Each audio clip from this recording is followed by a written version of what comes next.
Hello guys, welcome back to the Baby Bell and Mummy YouTube channel. If this is your first time here, my name's Leanne. On this channel I talk about all things mum and baby and toddler related, and today I want to share with you some of the things that we've been doing to try and reduce the impact of the cost of living rises. So we all know that everything has gone up in prices. Like, you go shopping in the supermarket and everything's gone up by like 10, 20 or even 50p, and it all just adds up massively.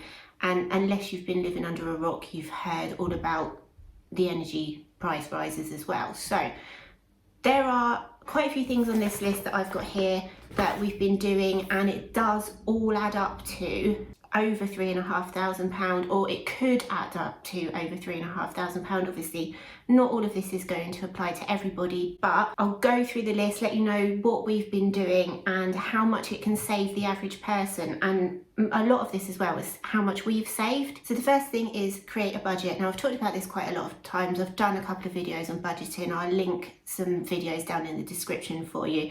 First thing is create a budget so that you know not only what's going out, but what's coming in. Now, that might sound really daft. If you don't have a job where you get paid exactly the same amount each month, so if you're a shift worker, or if you've done overtime, or if you get a bonus, check that you are getting exactly what you're owed, because if you've forgotten to claim for some overtime, or your employer's done your bonus wrong, they're probably not going to just look at it and go, oh, actually, I'm really sorry, we've underpaid you by £100 here, or we've missed £50 off of your bonus. So check, make sure that you are being paid exactly what you're owed. It's the same as if you claim any benefits as well.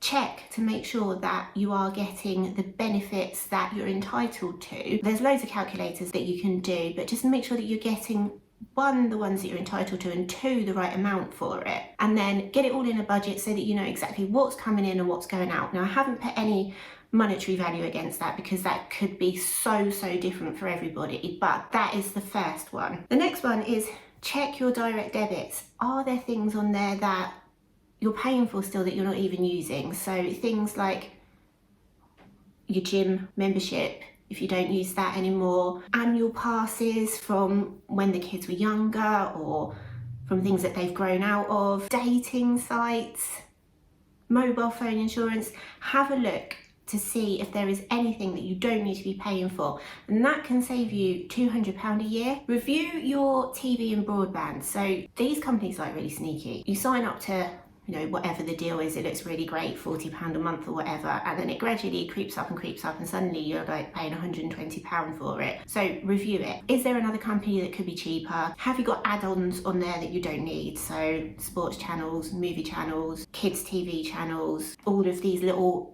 add-ons that might only be like £5 or £10, but could add up to quite a bit.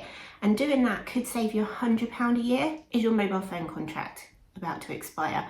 Do you need to get a brand new phone, or could you move over onto a SIM-only deal? So we did this a while ago. Our 2-year fixed deal ran out, I don't know, maybe like 4 years ago, I think it was. And our iPhones that we were using, they were still absolutely fine. So we moved on from like £55 a month to a £15 SIM-only deal. Now, John has still got that same phone. I upgraded my phone. I bought it outright with some money that I'd saved up, and stayed on the SIM-only deal, which ended up saving me quite a bit of money anyway. But yeah, John is still using that original mobile phone, and the only reason I upgraded is because I do all my filming on there. We did that a couple of years ago, and if you're reducing from like £55 down to £15 a month, that actually saves you £180 a year. So if your phone is still doing exactly what you need it to, and let's be honest, some of these like newer iPhones, the one John's got is an 8, and like the ones ever since, they're all pretty good. So £180 a year for that. Gym membership. So I've seen a lot of things that say get rid of your gym membership. Now, obviously, if you're not using it, get rid of it. But if you are using it, and you do use it, and it's your way of coping with the stresses of life, you use it for your mental health, your physical health, to lose weight, just to get away from the kids or your partner or whatever, you don't want to get rid of it. But have a look and make sure that you are paying for what you're using. So a lot of these places have like premiums, so you'll have like a family pass, and it's only you using the gym. So just have a look and see if you can cut down what you're paying for your membership if you're not using everything. Obviously, if you've got a family membership and you're all using your local leisure centres, swimming pool and all of the other things, then that's not applicable. But if you can cut it down, you could save £60 a year. Subscriptions, there's like thousands of subscriptions these days, but do you really need to be paying for Netflix and Disney TV and Now TV and Amazon Prime and Kindle Unlimited? Do you need all of those? Can you get rid of a couple of them? Especially, I mean, obviously if you've got Netflix, that then goes back to like the Sky thing. Do you need all of those add-ons? It's just worth reviewing what you've got and cutting some of them down, because you don't need all of them, and they're all round about like £10 a month, aren't they? Maybe some are a little bit less, some are a little bit more, but if you get rid of a couple of them, 2 a month, you could save £240 a year. Okay, can you cut down on the amount of takeaways you have? We've got into this habit of having like 1 takeaway a week and sometimes even 2, which isn't great, but we've cut us down now to twice a month. And there's so many really good fake away recipes out there, and like some of the supermarket fresh pizzas are almost as good as like Domino's and Papa John's and stuff. So I don't feel like I'm missing out massively. We've actually made some really good meals and had some really good pizzas and everything. So £600 a year just from cutting out 2 takeaways a month is absolutely astounding how much we were spending on takeaways. Set a budget for your shopping. So this is getting harder and harder and harder to do. A couple of years ago, we didn't have a budget for shopping. We were fortunate enough that we had enough income that we could just buy whatever we needed. Then when I went on to maternity leave, we set a budget, £100 a week. That wasn't too bad. It's pretty easy. We were guilty of buying a lot of branded stuff. When I was younger, we had all value stuff, and now I like to buy the more expensive stuff. But it's getting too expensive. So we've been trialing swapping out branded items for non-branded items.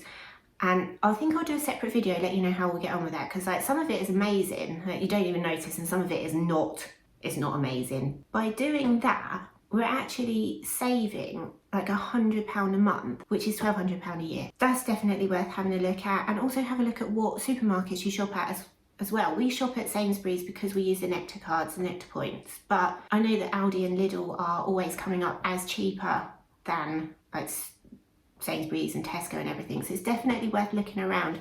Make your own coffee instead of buying them when you're out. Now, we're not too bad at this. We did do like 1 or 2 coffees a week out of the house, but at £4.50 a coffee twice a week, that's £468 a year. So don't get me wrong, we are still having the occasional coffee out, but by cutting down and cutting those 2 like regular ones out, £468 a year, it's just mind-blowing. Make your own lunch instead of buying it. So now that people are obviously going back into working into the office and everything, it's really easy to just pop into your local supermarket or your local Boots or whatever and get one of those meal deals that are like £3. Apparently, I don't know what 3 is. To get one of those deals that are like £3, but by making your own lunch and taking it into work, you can actually save £780 a year. So that's based on 5 days of £3 meal deals, which it's just phenomenal. Now obviously I know that you need to be buying the food to make it, but if that's included in your shopping budget and you're using leftovers from a meal that you've cooked the night before or whatever like that, then yeah, £780, mental. The last thing I've got on the list is turning your thermostat on your heating down by 1 degree can save you over £100 a year. Now obviously we're heading into summer, so that's going to be a lot easier, but we've actually had like a few nights of it being like -1, so it's been really, really chilly, but we've turned our heating down by 1 degree, and to be honest, I'm not really noticing that it's any colder. I mean, obviously if it does get colder, then we can just put a jumper on, but 1 degree doesn't make any difference really in temperature, but it does, or it can save you £100 a year, and that might even be more now that utility prices are just huge. So all of those add up to over £3,800 a year in savings, which that's kind of huge. That is quite a big deal. And I know that there are hundreds of other little ways that you can save money. That's what we've been doing at the moment, but I'd love it if you guys could let me know down in the comments if you've got any other ideas of what we can be doing to save money, and also to help anyone that is reading the comments. As usual, I really hope that you enjoyed this video and found it useful. If you did, don't forget to leave us a like and a comment and hit that subscribe button. It makes us really happy and it lets YouTube know that the video is worth showing to other people. I'll see you next time, and Baby Bell will probably be back in the video for that one. So bye!